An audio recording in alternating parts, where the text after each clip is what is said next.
For 13 years, I had given everything to my wife's father's company.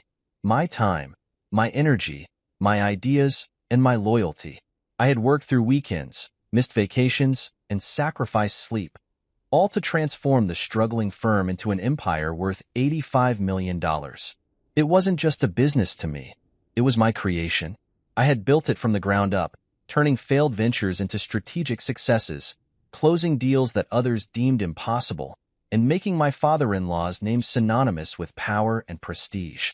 Yet, as I sat at the grand dining table that evening, surrounded by family members who had no idea of the storm brewing beneath my calm exterior, I heard the words that changed everything. "Your wife's new husband will take over now." The voice belonged to my wife. Her tone was smooth, practiced, like she had rehearsed saying it. Her father, seated at the head of the table, merely smiled in agreement, as if this was just another business decision, another shift in power that I should accept without question. My grip on the silverware tightened, but I forced my expression to remain neutral. I refused to give them the satisfaction of seeing my anger, my betrayal. The betrayal of a man who had dedicated his life to a cause, only to be cast aside like an employee whose contract had expired. I glanced around the table. The rest of the family was chatting, eating, oblivious to the significance of what had just been said. Or maybe they knew, but they had chosen to stay silent, unwilling to challenge the patriarch's decision. That was how it had always been. What he said was law. And I had been a fool to believe that loyalty mattered, a fool to think that years of hard work and sacrifice would make me irreplaceable, a fool to assume that my wife, the woman I had built a life with, saw me as her partner rather than a placeholder. Her new husband. I looked at her then, truly looked at her, and realized something I should have seen long ago. She had never fought for me, never stood up for me, never challenged her father's authority, even when his choices were unfair. She had simply played the role of the obedient daughter, the princess waiting for her father to arrange the best possible deal for her. And now, she had been promised to another man. Not because I had failed her, not because I was lacking, but because I was no longer useful to them. I placed my fork down gently, smoothing my napkin over my lap, maintaining the mask of control that had carried me through countless business meetings. I wouldn't react, not here, not now. They expected anger. They expected resistance. They expected me to protest like a man who didn't see the game they were playing. But I saw it now. The room filled with laughter, the clinking of glasses, the hum of conversation. And yet, to me, everything had gone silent. I had built them an empire, and they thought they could hand it over to another man while I walked away quietly. That night, I didn't sleep. I sat in the dim glow of my study, staring at the documents stacked neatly on my desk. Financial records, contracts, agreements, all the proof of what I had given to this company, to this family. They had underestimated me. They thought I was just the workhorse, the fool who had built their fortune while they held the reins. But they had forgotten something important. The horse they had ridden for 13 years had learned to run without a rider. And if they thought I would simply walk away from everything I had built, they were gravely mistaken. By 3 a.m., I sat alone in my home office, the glow of my laptop screen illuminating the determination on my face. Sleep had no place in my mind tonight. Adrenaline coursed through my veins as I combed through every document, every contract, every financial statement I had ever signed. The betrayal from earlier that evening still rang in my ears like a haunting echo. "Your wife's new husband will take over now." Those words should have broken me. They should have shattered my resolve. But instead, they had ignited something far more powerful, an unwavering fire to take back what was mine. For 13 years, I had been methodical. While my father-in-law had played the respectable businessman and my wife had lived in luxury, I had been making moves, subtle, quiet, but undeniably strategic. I was not a fool. I had seen the way power shifted in this family, how loyalty was never a guarantee, how the only person I could ever truly trust was myself. And so, I had ensured that my control over the company was not just symbolic. It was legal, ironclad, and absolute. My fingers flew across the keyboard as I pulled up the executive shareholders agreement. The numbers stared back at me, a stark reminder of what I had orchestrated over the years. 62%. That was how much of the company I owned. Not my father-in-law. Not my wife. Not the stranger they had handpicked as my replacement. Me. I leaned back in my chair, exhaling slowly. They thought they had boxed me into a corner, but they had no idea that I had already built an escape route. They expected me to disappear quietly. Instead, I was going to remind them exactly who they were dealing with. As the clock struck 8:45 a.m., I walked into the company headquarters, not as a man who had been discarded, but as a man who was about to burn their carefully laid plans to the ground. The lobby was already bustling with employees, executives, and assistants moving between meetings. Some offered me nods of respect, others glanced at me with uncertainty. The whispers had already started. Did he hear the news? Will he step down? What's he going to do? I ignored them. I wasn't here for rumors. I was here for war.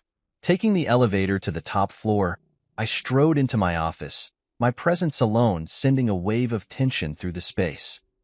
My assistant, Danielle, looked up from her desk, her face betraying none of the chaos that must have been circling through the company grapevine. She had been with me for nearly a decade, loyal, sharp, and always 2 steps ahead. "Schedule a board meeting for noon," I said, setting my briefcase down. She hesitated only for a second before nodding. "Understood. Anything else?" "Yes," I said, my voice calm. "Call the legal team. I want them ready." Her gaze flickered with understanding. The fight had begun. By the time I settled into my chair, I was already anticipating their next move. My father-in-law would waste no time. He would call in his favors, push the executives to accept the transition, frame it as a necessary shift in leadership. He would use my wife's name to solidify his argument. After all, who would question a man passing his business to his daughter and her new husband? The problem was, I wasn't just a name on a piece of paper. I was the name on the contracts that mattered. At exactly 9 a.m., as if on cue, my office door swung open without so much as a knock. My father-in-law entered first, his presence as overbearing as ever, followed by my wife, her posture poised as if this was nothing more than another meeting. And then, he walked in. The so-called new husband. Tall, young, confident, exactly the type of man my father-in-law would consider worthy of taking my place. He exuded arrogance, a smugness that came from believing he had already won. I almost laughed. "I assume you're aware of the transition," my father-in-law said, his voice carrying the weight of expectation. I leaned back in my chair, steepling my fingers together. Transition? Interesting choice of words. The man beside my wife smirked, as if he found this amusing. I ignored him. He was nothing more than a placeholder, a pawn in someone else's game.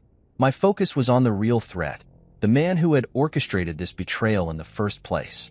"We need you to oversee the handover," my father-in-law continued. "We expect full cooperation." I exhaled slowly, shaking my head. They really thought they had everything figured out. "You don't have the authority to make that decision," I said, my voice eerily calm. A flicker of irritation passed over his face. My wife's expression barely shifted, but the smug look on her new husband's face faltered. I reached for the remote on my desk and pressed a button. Behind me, the massive screen on the wall lit up, displaying the executive shareholders agreement. Their eyes darted to the document. Confusion set in first, then panic. "This document states that any transfer of power requires approval from the majority shareholder," I said, watching as the reality of the situation dawned on them. And that would be me. Silence. Heavy. Unmistakable. For the first time, my father-in-law's mask of composure cracked.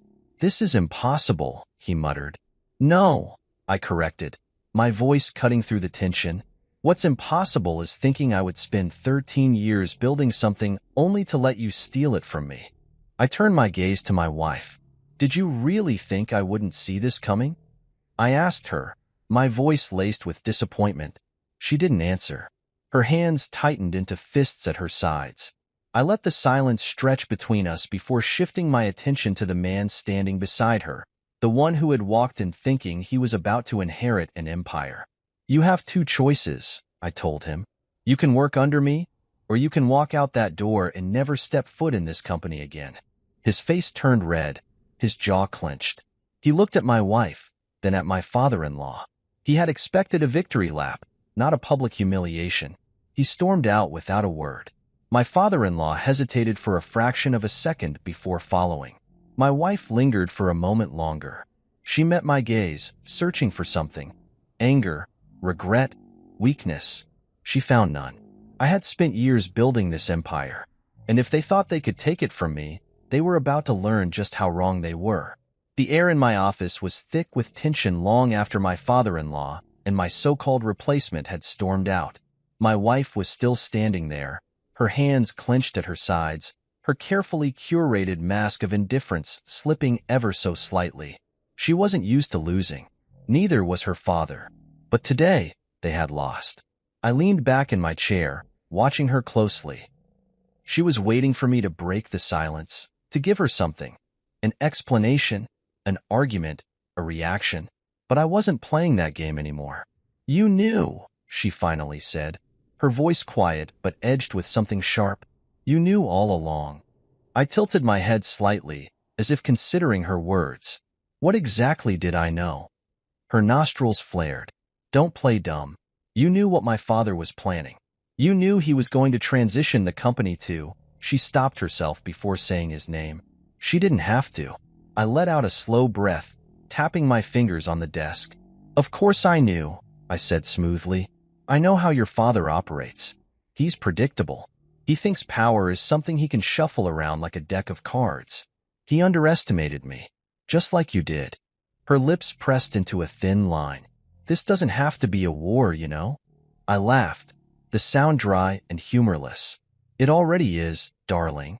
Her gaze flickered to the massive screen behind me, still displaying the shareholder agreement, the document that had just dismantled all of their carefully laid plans. I saw the realization in her eyes, the understanding that the life she had expected, the seamless transition she had envisioned, had just gone up in flames. "So what now?" she asked. "You think you can just keep me out? That my father will accept this?" I stood up, slowly, deliberately, and rounded the desk. She stiffened slightly as I stopped right in front of her. "Let's get something straight," I said, my voice low. "Your father doesn't run this company anymore. I do. If you want to stay in this game, you'll do it on my terms." She scoffed. "You don't control me." I smiled. "No, but I control what matters. And right now, that's the future of this company. If you thought I was going to just step aside and let you and your new husband waltz in, you don't know me as well as you think." Her jaw tightened. She had always been good at masking her emotions, but I knew her too well. She was panicking. "This isn't over," she whispered, her voice carrying more desperation than confidence. "Oh, I know," I said. "It's just beginning." She turned on her heel and left, slamming the door behind her. I exhaled, rolling my shoulders back. The first battle had been won, but the war was far from over. I had thrown a wrench in their plans, but I knew my father-in-law well enough to understand that he wasn't the type to accept defeat easily. He had spent decades building his reputation, surrounding himself with people who feared him, admired him, obeyed him. I was about to become the one thing he had never accounted for, his equal, or worse for him, his superior. I pressed the intercom button on my desk. "Danielle, call a board meeting." "Noon." "Understood," she replied instantly. I needed to secure my position before my father-in-law tried to rally the board against me. Money and influence could make people disloyal in a heartbeat, and I wasn't naive enough to think I didn't have enemies among the executives. I walked over to the window, looking down at the city below. I had spent over a decade building this empire, and for what? To be discarded? Replaced? Humiliated? No, not a chance. At noon, the boardroom was filled with executives. Some of them looked anxious, others neutral. A few were clearly waiting to see which way the tide would turn before choosing a side. I took my seat at the head of the table. "I know many of you have heard rumors," I began, my voice steady. "So let me clear them up. Yes, my father-in-law intended to replace me. No, that will not be happening." Murmurs rippled through the room. I let them speak amongst themselves for a moment before continuing. "I've built this company into what it is today. Every deal, every expansion, every strategic move, I've been at the center of it. And I won't allow a man who hasn't spent a single day working here to walk in and take what I built. One of the executives, a man I had always respected, cleared his throat. Your father-in-law has significant influence. He could make things difficult. I met his gaze head-on. Perhaps. But let me make one thing clear. If anyone in this room believes that backing him is the right move, speak now. Silence. Heavy, deafening silence. Good. Loyalty matters, I continued, my tone softer but no less firm. And those who stand with me now will be rewarded. Those who don't? Well, you should know me well enough to understand that I don't forget disloyalty. I let my words settle. This was a game of power, and I had just made my position clear. By the time the meeting ended, I had secured the support I needed. My father-in-law could try to fight me, but he was about to learn something important. I wasn't the man he thought he could control. By the time I returned to my office, Danielle was waiting at the door. Your father-in-law called, she said. He wants to meet. I smiled. Of course he did. Tell him I'll see him tomorrow, I said. At my convenience. As she walked away, I sat back in my chair, exhaling slowly. The battle lines had been drawn, and I had no intention of losing. By the time I stepped into my office the next morning, the weight of what had happened over the last 24 hours was still sinking in. My father-in-law had miscalculated, badly.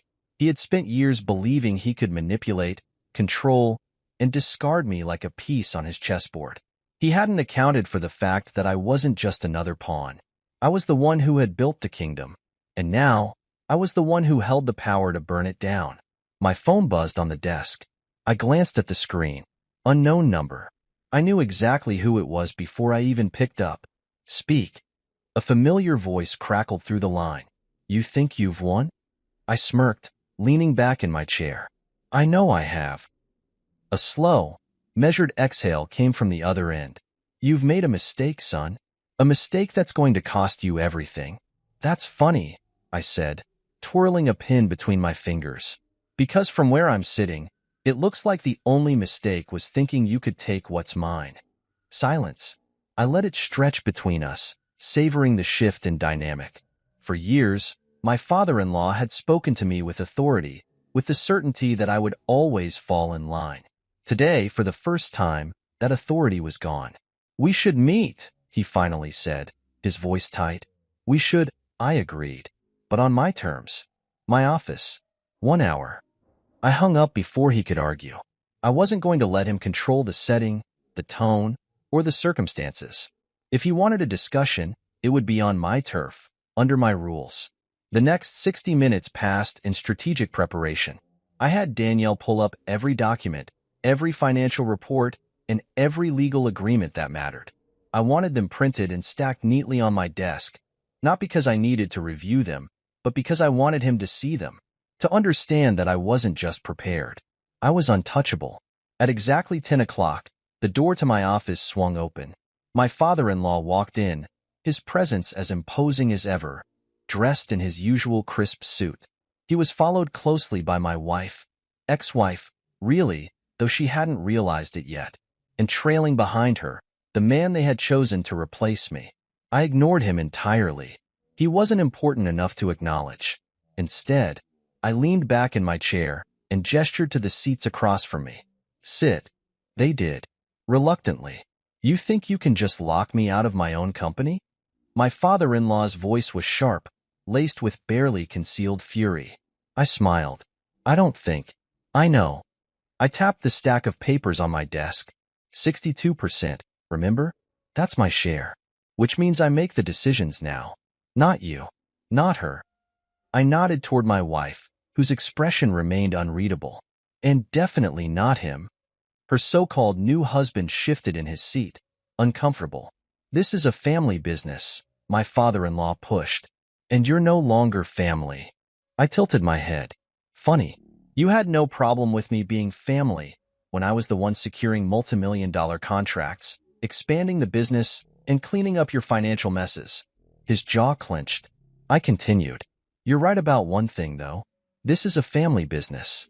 But see, I was smart enough to make sure that blood ties don't equal ownership. I slid a document across the desk. "This is the revised executive structure I filed this morning," I said casually. "Effective immediately, your title as chairman is revoked. Your board privileges are suspended. Your access to financial accounts? Gone. You no longer hold a single voting right in this company." My father-in-law's face turned red. "You can't do that." I raised an eyebrow. "I already did." My wife, ex-wife, leaned forward, her voice softer but no less sharp. "Why are you doing this?" I turned my gaze to her, finally giving her my full attention. "Why?" I repeated. "You really have to ask?" She didn't flinch, but I saw the flicker of uncertainty in her eyes. "You stood by while your father plotted to erase me," I said, my voice steady. "You let him decide that I was disposable. You sat there at dinner, smiling, while he handed my legacy to someone else like I was nothing more than an employee who had overstayed his welcome. I didn't. You did." I cut her off. "And now, you get to watch as everything you thought was yours slips through your fingers." Silence. The man beside her, her new husband, was visibly uncomfortable. He had come here expecting a smooth transition, a welcoming handoff. Instead, he was sitting in the room with the man he had tried to replace, realizing just how out of his depth he truly was. I turned back to my father-in-law. "You built this company, but I made it an empire. And now? Now, I own the empire." I stood up, buttoning my suit jacket. "I suggest you start making peace with that." For the first time in his life, my father-in-law looked at me not with control, not with arrogance, but with something close to fear. He had underestimated me, and now he was paying the price. He stood abruptly, shoving his chair back. "You'll regret this." I smiled. "No, you will." He turned and stormed out, slamming the door behind him. My wife hesitated. For a brief moment, I saw something in her eyes. Maybe regret, maybe realization, but it didn't matter anymore. She had made her choice, and I had made mine. She turned without another word and followed her father out. I finally turned to the man who had been left behind, the one they had planned to install in my place. He swallowed hard.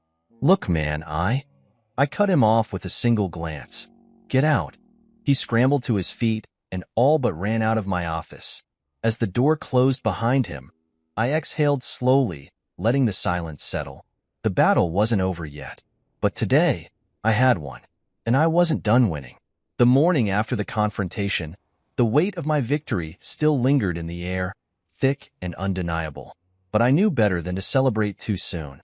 My father-in-law wasn't the type to bow out quietly. No, he would retreat, regroup, and come back swinging. He had spent decades building his power, surrounding himself with men who owed him favors, men who would gladly stab me in the back if it meant securing their own positions. Which was why I had to move first. I arrived at the office earlier than usual, stepping into the sleek glass tower that bore my legacy. The employees who had once greeted me with polite smiles now looked at me with something different: hesitation, uncertainty. The whispers were growing louder. The company had become a battlefield overnight, and everyone was waiting to see which side would come out on top. Danielle was already waiting in my office when I walked in, her hands resting on a thick stack of files. She had worked with me long enough to know that I wouldn't be resting after yesterday's events. "They're rallying," she said without preamble. I didn't need to ask who they were. "How many?" I asked, taking off my jacket and draping it over the chair. "5 board members met with your father-in-law late last night. 3 more were contacted this morning. He's offering them incentives, bonuses, future positions, anything to convince them to vote against you in the next emergency board meeting." I smirked, shaking my head. Predictable. "He's desperate," I mused, taking a seat and glancing over the documents she had prepared. "Desperate men can be dangerous," she warned. She was right. My father-in-law was many things, but he was never a man who accepted defeat easily. If he couldn't beat me fairly, he'd try to do it by force, by twisting the narrative, by making me look unstable or incapable, which meant I had to make my next move loud enough that no one dared challenge me again. I flipped open one of the files, scanning the contents. It was a detailed audit of the company's financials, one my father-in-law never expected anyone to see. You went digging, I said, lifting an eyebrow at Danielle. You pay me to be thorough, she responded with a shrug. I leaned back, taking my time to absorb the numbers in front of me. Hidden losses, mismanaged funds, embezzlement disguised as business expenses. My father-in-law wasn't just trying to push me out. He was trying to cover his own tracks. I exhaled slowly, tapping my fingers against the desk. How much does the board know? Nothing. He's kept it buried well. And if we release this? Danielle hesitated for a fraction of a second. It would destroy him. I nodded, my mind already working through the angles. Schedule a board meeting, I said. For when? Today. Her eyes flickered with understanding. No hesitation. No second-guessing. I'll make the calls. The battle lines had been drawn, and today, I was going to end it. By noon, the boardroom was filled with executives, each of them wearing carefully guarded expressions. They knew something was coming. My father-in-law was already seated at the far end of the table, his posture stiff, his eyes locked onto me the moment I entered. I didn't look away. I took my seat at the head of the table, allowing the silence to stretch just long enough to make them uncomfortable. I called this meeting for one reason, I said finally, my voice even, to discuss the future of this company. A few of the board members exchanged glances. My father-in-law leaned forward, his fingers interlaced. The future is already being decided, he said smoothly. The question is whether you'll accept it or fight it. I smiled, tilting my head slightly. Oh, I'm not fighting it. I'm shaping it. I reached into the folder in front of me, pulled out a thick stack of documents, and slid them across the table. These are the company's financial records, I announced, watching as the executives leaned in, specifically records of mismanaged funds, hidden debts, and unauthorized transactions. The reaction was immediate. Murmurs rippled through the room, eyes darting toward my father-in-law. This is nonsense, he snapped. Is it? I challenged, flipping to a specific page and turning the document toward him. Because this right here? This is a record of $14 million funneled into offshore accounts under your name. The room fell silent. One of the board members, a man who had always been one of my father-in-law's closest allies, cleared his throat. Is this true? My father-in-law's expression barely flickered, but I saw the tension in his shoulders. He was cornered, and he knew it. This is a private family matter, he said, his voice quieter now. No, I corrected, my tone sharp. This is a corporate matter. And as the majority shareholder, I have a duty to protect this company from corruption. More murmurs. The tide was shifting. I leaned forward, driving my point home. You wanted to take everything from me. Instead, you just handed me everything I need to take you down. A long pause. Then, finally, my father-in-law exhaled slowly, his gaze meeting mine. For the first time, he looked truly defeated. What do you want? He asked. Your resignation, I said without hesitation. Effective immediately. More silence. Then, to my surprise, he nodded. Fine. A quiet gasp from one of the board members. Even my wife, ex-wife, looked startled. And the shares, I added. Transfer them to me. My father-in-law clenched his jaw. You're pushing it. No, I said simply. I'm ending it. A long pause. Then, finally, he sighed, pushing the documents back toward me. You really are ruthless, he muttered. I smirked. I learned from the best. And just like that, it was over.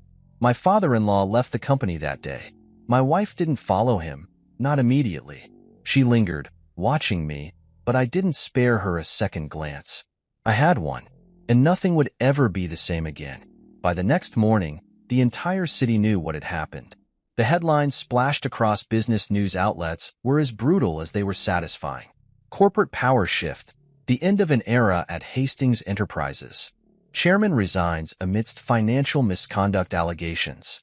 Hastings' empire crumbles, the rise of its true architect. I sat in my office, sipping my morning coffee, reading through each article with a quiet satisfaction. The war was over. The battlefield was mine. My father-in-law had been forced into resignation, stripped of the company he had once commanded. His shares, once a symbol of his iron grip, were now in my name. And the best part? He hadn't even tried to fight back, because he knew he had lost. Danielle entered without knocking, holding a tablet. You made every front page. Some say you're a genius. Others are calling you ruthless. I smirked. Both are true. She set the tablet down and gave me a pointed look. You should know something. Your ex-wife has been calling. Repeatedly. I didn't react. I had been expecting that. Let her call. Danielle hesitated. She also came by the building earlier. Security turned her away. I exhaled slowly. She's not used to being ignored. Clearly, Danielle muttered, before shaking her head. One more thing, you're getting interview requests. Bloomberg, Forbes, even a few international networks. Everyone wants a comment. I chuckled. They want to know how I managed to dismantle a legacy in under a week? Something like that. I leaned back in my chair, considering. The truth was, I had no interest in feeding the media frenzy. Let them speculate. Let them build their narratives about power, betrayal, and corporate warfare. The only thing that mattered was control, and I had secured it. Decline all of them, I said. Danielle raised an eyebrow but didn't argue. She knew me well enough to understand that I didn't do anything for public approval. And my schedule for today? I asked. You have a meeting with the new board at 2 p.m., she said. They're eager to know what direction you want to take the company in now that it's fully yours. I nodded. Good. Make sure all financial reports are on my desk before then. I want to go in with every number at my fingertips. Danielle turned to leave, but paused at the door. And about your ex-wife? I didn't look up from my coffee. She made her choice. She can live with it. Danielle nodded and left. For a moment, I allowed myself to lean back and close my eyes. The past few days had been an all-out war, but I had emerged exactly where I needed to be, at the top. And I wasn't about to let anyone drag me back down. By noon, I received another call from her. I ignored it. By 12:30, a message came through. We need to talk. I smirked at the simplicity of it, as if a few words could undo everything. By 1 o'clock, she sent another. Please. That one made me pause. Not because I felt anything for her. I didn't. That part of me had been erased the moment she sat at that dinner table and let her father dictate my replacement. No, I paused because I recognized desperation when I saw it. And desperate people were unpredictable. By 1:45, I arrived at the boardroom. Executives were already seated, their postures stiff, their eyes watchful. They had spent years under my father-in-law's rule, conditioned to follow his lead. Now, they were looking at me, unsure of what to expect. I let the silence stretch as I took my seat at the head of the table. Let's not waste time, I said, steepling my fingers. I know there are concerns. I know some of you were aligned with my predecessor. But let me make one thing clear. This company doesn't run on loyalty to a name. It runs on results. A few of them shifted in their seats. We're not going to waste time mourning the past, I continued. We're going to move forward. And those who are ready to do that, you'll be rewarded. The tension in the room eased slightly. These were business-minded people. They didn't care about sentiment. They cared about profit. And if I could make them more money than my father-in-law ever did, they would fall in line. I spent the next hour laying out my strategy, expanding global operations, restructuring inefficient departments, securing new international partnerships. By the time the meeting ended, the board was no longer uncertain. They were intrigued, and I had them exactly where I wanted them. That night, as I was leaving the office, I saw her. She was waiting in the lobby, standing near the entrance in a fitted gray dress, looking as polished as ever. I could have walked past her. I could have ignored her completely, but a part of me wanted to hear what she had to say, if only to watch her scramble for an explanation. So I stopped. She looked up, relief flashing across her face. You finally decided to see me. No, I said simply. I just didn't feel like pretending you don't exist. She flinched slightly, but recovered quickly. Can we talk? In private? I studied her for a long moment. Then, without a word, I turned and walked toward the side exit. I knew she would follow. Outside, the night air was crisp, the city lights reflecting in the glass windows of the building I now fully controlled. She wrapped her arms around herself, hesitating. I didn't want this, she finally said. I laughed, shaking my head. You stood by and watched it happen. She stopped herself, frustration flickering in her eyes. I didn't know how to stop it. You didn't try, I said coldly. Silence stretched between us. I made a mistake, she admitted finally. I nodded, shoving my hands in my pockets. Yes, you did. Her lips parted slightly, as if she had been expecting a different response. She exhaled. I just want to know if there's any way to fix this. I looked at her then, really looked at her. She had been the woman I once trusted, once believed in, and now she was just another person who had underestimated me. No, I said, my voice even. You don't get to fix this. You don't get to rewrite the ending. Her eyes flashed with something. Anger, regret, maybe even grief. But none of it mattered. I turned and walked away, because some things weren't meant to be salvaged, and she had made her choice. As I walked away from her, I didn't look back. There was no need. Whatever desperation she was feeling now, whatever regret had crept into her heart, it was too little, too late. She had watched me be discarded like an afterthought, had stood silent as her father tried to erase me from my own empire. And now? She wanted to fix things? There was nothing left to fix. I stepped into my car, exhaling slowly as I gripped the steering wheel. My phone vibrated in my pocket, and I already knew who it was before I even glanced at the screen. Another message from her. Please, just one conversation. I didn't bother responding. Instead, I turned off my notifications and pulled out of the parking lot. There was work to be done, a company to run, a future to secure. The past could keep calling, keep begging, but I was done answering. By the time I got home, my body was exhausted, but my mind was sharp. I poured myself a drink, stepping onto the balcony of my penthouse. The city sprawled before me, alive and endless, glittering under the night sky. I had won. Everything they had tried to take from me, I had taken back, and more. The company was mine now, fully mine, and for the first time in years, I didn't have to answer to anyone. No father-in-law dictating my future. No wife standing in the shadows, complicit in my downfall. So why did I feel this quiet, lingering sense of anticipation? Because I knew the game wasn't over yet. People like my father-in-law didn't just walk away. They regrouped. They retaliated. And I was ready for it.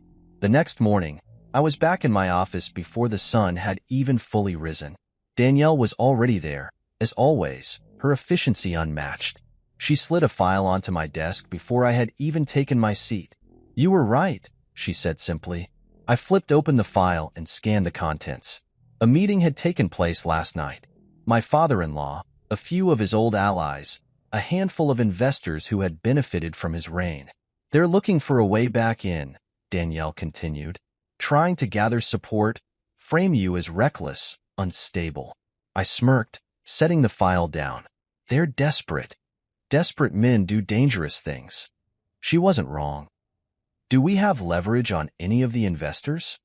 I asked, already knowing the answer. Danielle nodded, flipping to another page in the file. 3 of them have questionable financial histories. Offshore accounts, unreported earnings, some borderline legal dealings. If they push too hard, we can squeeze them. And the rest? 2 of them are just waiting to see who comes out on top. They don't care who runs the company, as long as their money keeps growing. Then we make sure they know where the real power is. I picked up my phone and dialed the number of the most influential investor on that list. A man who had built his fortune on the backs of others, who had never truly cared about loyalty, only profit. He answered on the second ring. I was expecting your call. Then you already know why I'm calling, I said smoothly. He chuckled. Your father-in-law has been very persuasive. He thinks you're too aggressive, too impulsive. He's making a case that the company is better off under someone calmer. And what do you think? I asked. A pause. Then, I think I like making money. And right now, you're the one making it. I smiled. Glad we understand each other. He chuckled again. For now. But power shifts quickly in this world. Be careful, son. I always am. I hung up and turned to Danielle. That's one secured. Now let's deal with the others. By noon, I had locked in the majority of the key investors. They were staying with me, at least for now. That left my father-in-law with fewer allies, fewer options, and fewer chances to claw his way back. At exactly 3 p.m., my office phone rang. I picked it up without hesitation. I was wondering when you'd call. You're making a mistake. My father-in-law's voice came through, calm but firm. You keep saying that, but I'm still here. And you? You're not. A pause. Then, this isn't over. I smirked, leaning back in my chair. It is for you. Silence. Enjoy your retirement, I said, then hung up. I exhaled, setting the phone down. Game over. That night, I returned home and found another message waiting. From her. I miss you. I stared at the words for a long moment, then deleted the message without responding. She had chosen her side, and I had one. I stepped out onto my balcony, the city stretching before me. For the first time in years, I was exactly where I was meant to be. Untouchable, unstoppable, and finally, free. By the next morning, the dust had settled, but the game wasn't over. Power struggles never truly ended. They just shifted, reshaped themselves into new battles, new challenges. The difference now? I was the one holding the sword. I arrived at the office before sunrise, the city still waking up as I stepped into the towering glass building that bore my legacy. Employees were moving through the halls, whispering, stealing glances my way. They weren't used to this version of me, the man who had once worked silently in the background, now the man in charge. Danielle was waiting in my office, already scanning through her tablet. She barely glanced up as she spoke. Your ex-wife was seen leaving her father's house late last night. Sources say she's distancing herself from him. I smirked. Of course she is. She sees the writing on the wall. Danielle finally looked up, giving me a pointed look. You think she's doing this for you? I let out a short laugh, shaking my head. No, she's doing it for herself. Because that's who she was. She had spent years aligning herself with power, making sure she was always on the winning side. Now that her father had been cast out, she was looking for a way to reclaim her position. What do you want to do about it? Danielle asked. I leaned back, considering. Nothing. Let her flail. Let her wonder if I'll let her back in. Let her feel what I felt the moment she betrayed me. Danielle nodded, not arguing. She knew better than anyone. I didn't act out of emotion. I acted out of strategy. What else? I asked, shifting my focus back to business. The remaining board members are aligned with you, at least for now. The investors who were on the fence have backed down. But there's still one problem. I arched an eyebrow. And that is? She slid a document onto my desk. Your father-in-law still has influence. He may not have ownership, but he has connections. If he wants to make things difficult for you, he can. I glanced over the document. It detailed his remaining assets, his political ties, his ability to manipulate certain markets. He's not done fighting, I mused. No, Danielle agreed. He's just waiting for an opening. I exhaled slowly, tapping my fingers against the desk. Then I won't give him one. Schedule a meeting with the board, I said. I want everything airtight before he makes his next move. Already on it, she said, stepping out of the office. I turned my chair toward the window, gazing out over the city. This was the part no one ever talked about, what happened after you won. People assumed victory was the end, but it never was. Power had to be maintained, defended, strengthened, and I wasn't about to let anyone take it from me again. By noon, the boardroom was packed. The atmosphere was different now. No more uncertainty, no more divided loyalties. They all knew where the power lay. We're going to discuss expansion, I said, scanning the room.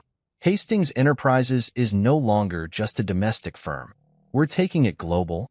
A few surprised glances. Some nodded, already considering the implications. We've relied too long on old strategies, I continued. We were reactive. Now, we're going to be proactive. New markets, new investments. We don't sit back and wait for opportunities. We create them. An executive shifted in his seat. That's going to require aggressive funding. I smiled. I'm aware. Danielle slid another document across the table. We've already begun securing private capital. Within the next 3 months, We'll have the liquidity needed to make our first international acquisition. Murmurs of approval. My father-in-law had spent years treating this company like his personal kingdom, using it to consolidate power rather than actually grow it. That was his biggest mistake. He played defense. I wasn't going to. I was going to conquer. That night, as I was leaving the office, my phone buzzed. Unknown number. I already knew who it was. I answered, bringing the phone to my ear without speaking. A slow exhale on the other end. You've made your point. I smirked. Have I? A pause. Then, you think you've won. You think this is over. It is over, I said, stepping into my car. You just don't want to accept it. You're playing a dangerous game, son. I'm not playing anymore. You are. And you lost. Silence. Retire, I continued. Enjoy what's left of your influence before it disappears completely. Because if you come at me again, I won't just take your company. I'll take your legacy. A long pause. Then, finally, you really are ruthless. You taught me well, I said before hanging up. I set my phone down, exhaling. That was the last time my father-in-law ever tried to challenge me. 3 months later, Hastings Enterprises secured its first international acquisition, expanding into European markets. The numbers skyrocketed. I watched from my office window as the stock price climbed, the city lights reflecting in the glass. I had won. Not just the battle, the war. And no one would ever take this from me again. That night, I got another text. From her. I still love you. I stared at the message for a long moment before typing back. I don't. And with that, I blocked her number. Because power isn't just about winning. It's about knowing when to walk away. And I was never looking back. The city never truly slept, and neither did power. While the rest of the world moved through their routines, I was already steps ahead, calculating my next move. Power wasn't just about holding on, it was about expanding. And if my father-in-law had spent decades defending his empire, I was going to spend the next decade building mine bigger than he ever imagined. The office was quieter than usual when I arrived the next morning, my footsteps echoing in the executive hallway. Hastings Enterprises had already begun its global expansion, and the first phase of international acquisitions was locked in. But there was still work to do. Danielle was waiting for me, as always, a fresh folder in her hands. Numbers from our latest acquisition, she said, handing it over. I flipped it open, scanning the reports. The company we had just acquired was already proving to be a gold mine. Revenue up 17% in the first quarter, with even higher projections for the next fiscal year. This is good, I said, nodding. It's more than good, she corrected. It's a statement. The market knows you're not just holding ground, you're growing. That was exactly the point. My father-in-law had spent years playing safe, keeping the company in familiar territory. But power wasn't about safety, it was about dominance. Any pushback? I asked. Not from the board, she said. But your ex-wife has been making calls. I didn't react. To who? Some of the investors. A few of the remaining executives who were loyal to her father. I exhaled slowly, tapping my fingers against my desk. She's looking for a way back in, Danielle continued, trying to leverage whatever influence she has left. And how are they responding? So far, they're ignoring her. But if she keeps pushing, someone might listen. That was the problem with people like her. They never accepted when they had lost. She had aligned herself with power her entire life, always making sure she was on the winning side. And now, for the first time, she was powerless. Let her try, I said finally. It won't change anything. Danielle hesitated. She also showed up at the building again this morning. Security turned her away. I chuckled, shaking my head. She's getting desperate, Danielle noted. Let her be, I said simply. Danielle studied me for a moment, then nodded. She didn't need to say it, but I could hear the unspoken words in her silence. This isn't over. And maybe, in her mind, it wasn't. But for me, it had been over the moment she let me be erased. By mid-afternoon, I was on a conference call with a potential partner in Dubai, discussing another major acquisition. We were expanding fast, and the world was paying attention. Your reputation precedes you, the man on the other end of the call said. The way you handled your transition of power was ruthless. I smiled slightly. Business isn't personal. Oh, but it is, he chuckled. Every move you make tells the world who you are. And right now, the world is watching. I knew that. I welcomed it. By the time the call ended, I had secured another partnership, and Hastings Enterprises was another step closer to becoming a global powerhouse. I had built an empire that no one, not my ex-wife, not her father, not their failed schemes, could take from me. And that was only the beginning. That evening, I stepped into my penthouse, the city lights stretching endlessly beyond the glass walls. A drink in my hand. My phone vibrated once more. Another message. From her. I should have ignored it. But something in me wanted to see what she had to say. I opened it. I just want to talk. One last time. I exhaled, setting my drink down. I didn't owe her anything, but I wanted to see what her last move would be. So, against my better judgment, I sent a single response. Tomorrow. Noon. My office. The next day, at exactly noon, she walked into my office. She was still as polished as ever, still carried herself with the same effortless confidence. But there was something different now, a hesitation in her step, a flicker of doubt in her eyes. She took a seat across from me, crossing her legs carefully. "You look good," she said after a moment. I didn't respond. I just studied her. She sighed. "I don't know how to start this conversation." "Then don't." Her jaw tightened slightly, but she forced a small smile. "I made a mistake." "You made a choice," I corrected. "And it was the wrong one," she admitted. I tilted my head slightly. "Didn't seem wrong when you sat across from me at that dinner table, letting your father replace me like an employee past his expiration date." She flinched at that. "Good." "I was stupid," she said, her voice quieter. "I let my father control everything. I let him make the decisions, thinking it was what was best for me. But I see now." She swallowed. "I see that I lost the one thing that actually mattered." I leaned back, watching her. "And what was that?" I asked, my voice unreadable. She hesitated. "You." I laughed. I didn't even mean to. It just came out. "You didn't lose me," I said, shaking my head. "You threw me away. There's a difference." Her eyes flickered with emotion. "Do you really hate me that much?" I exhaled slowly. "No, I don't hate you. I just don't care anymore." She stared at me for a long moment, and I saw the realization dawn in her eyes. This wasn't a game she could win. Not this time. "You wanted to talk," I said, standing up. "Now we've talked. I have work to do." She rose to her feet, looking like she wanted to say more. But in the end, she didn't.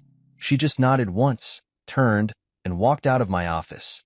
And this time, I knew she wouldn't come back. As the door shut behind her, I exhaled. Not because I felt relief, not because I felt anger, because, for the first time in a long time, I felt absolutely nothing, and that meant I had truly won. The door clicked shut behind her, and for the first time since this war began, I felt nothing. No rage, no regret, no satisfaction, just a cold, quiet finality. It was over. She had walked out of my life the moment she let her father erase me. And today, I had returned the favor. I turned back to my desk, my fingers grazing the sleek surface as I exhaled. There were no more distractions, no more betrayals to uncover, no more battles left to fight. I had one. And yet, the city outside my office window kept moving, untouched by the war I had waged and won. The world didn't stop for victory. Neither could I. My phone buzzed. Danielle's voice came through the speaker. "The reporters are still requesting an interview. They want to know your official statement now that everything is settled." I smirked, shaking my head. "Let them speculate."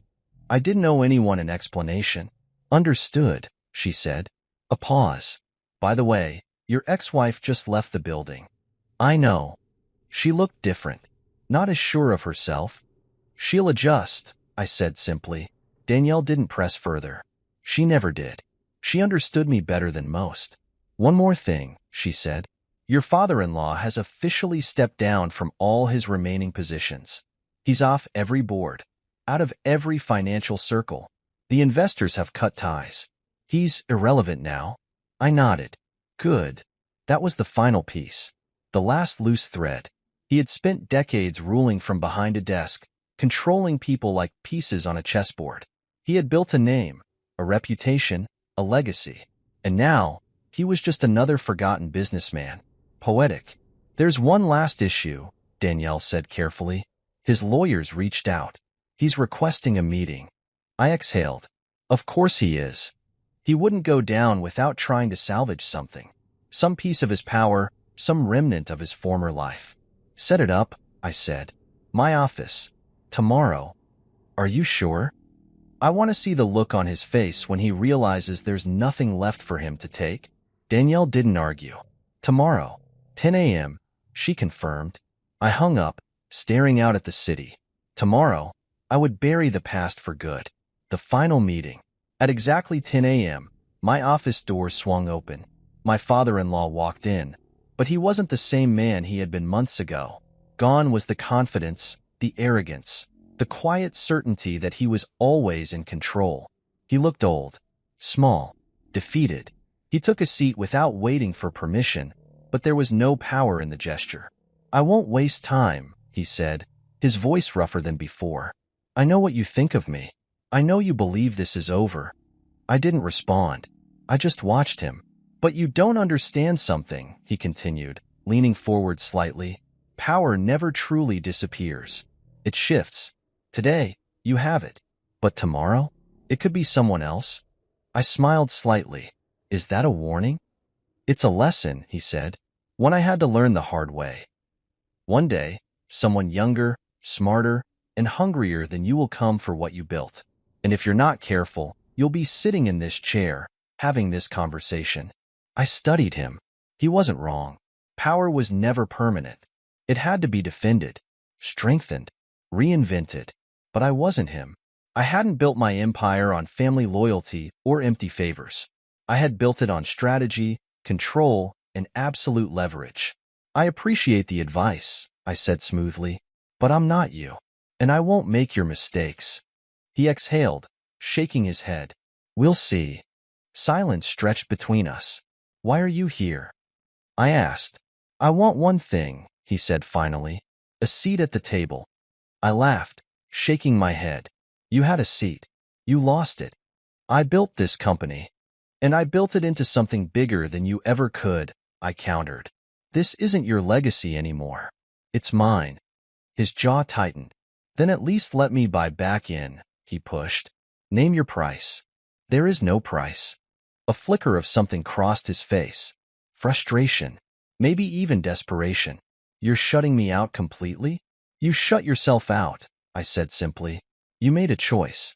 Now, you live with it. His hands curled into fists on the desk, but there was nothing left for him to fight. You'll regret this, he muttered. No, I said. You will. He stood abruptly, shoving his chair back. I hope you enjoy this power while it lasts, he said. Because one day, you'll look around and realize you're alone. I met his gaze without flinching. Alone is better than betrayed, I said. He hesitated for a fraction of a second. Then, without another word, he turned and walked out. And just like that, the war was truly over. The legacy they couldn't steal. That evening, I sat in my office, the city stretching before me. Everything had changed. The company was mine, the empire was secured, and the people who had tried to take it from me were gone. I had built something no one could steal. Not my ex-wife. Not her father. Not anyone. And now? Now, I wasn't just defending my power. I was expanding it. A knock at the door. Danielle stepped in, her expression unreadable. You did it. Of course I did. She nodded, then hesitated. So what now? I smirked, leaning back in my chair. Now? I echoed. Now, I make sure no one ever forgets who built this empire. She studied me for a moment, then smiled slightly. I never doubted you. As she left, I turned back to the city. They tried to erase me. They tried to replace me. They failed. Because Hastings Enterprises wasn't just a business anymore. It was my legacy, and I would make sure no one ever took it from me again.